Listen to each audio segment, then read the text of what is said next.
And now here we are. He's the quarterback for the Colts, who's not really doing that well. He's a LeBron type. He's a LeBron type athlete, right? That puts up great numbers. That tests great numbers. It tests at great numbers. I mean, you put him at a different position, he'd probably do something.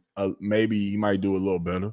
Right, like a quarterbacks, they all got a certain build. But I say all that to say, I think with when it comes down to Bronny, you are in a sense set up to fail. No matter how cool this is going to be of a moment, it's going to be an awesome moment for the sports world. We all love it. You're going to have people. I think people are already doing it, posting it. Oh, this is a father's dream. Blah blah blah blah blah blah blah blah blah. It's a feel good moment. But I personally would just be surprised, even if he becomes I would be surprised even if he becomes a 12-point score journeyman in the league. And honestly, like that's the cool thing about the sports, right? We never know. You have to play the game. You got to play the games. And honestly, knew Patrick was who he is.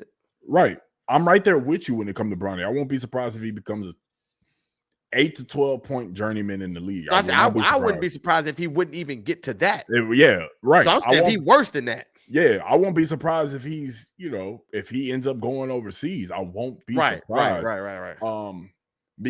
But honestly, like, you got to look the reality of the situation. I mean, in high school, generally you see players that have played with other elite players that were under, like, let's say that there's an elite player that's a senior on your high school team and you next up as a sophomore.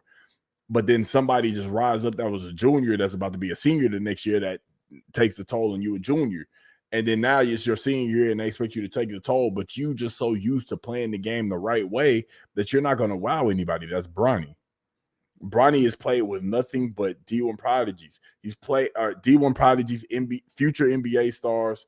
Like, he just played the game the right way. So it's going to be difficult. We've never seen Bronny get off, but we know that he has the tangibles to get off, to go crazy.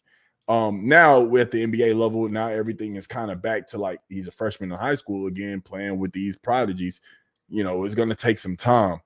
So I honestly believe that he could be good. I won't be surprised if he's not. I don't expect Bronny to be what his dad is. That's why I'm not so. I think that's the biggest thing. I think a lot of people are saying, "Oh, that's a James bloodline. He's destined to average 20 in the league." That never happens that way. This never happens that way. We've yet to see it. Honestly, to be real, think of all of the father-son duos that's come into the league, right? Across all sports. There's only 2 I can think of off the top of my head that have somewhat lived up or exceeded expectations that they had on them. That's Ken Griffey Jr.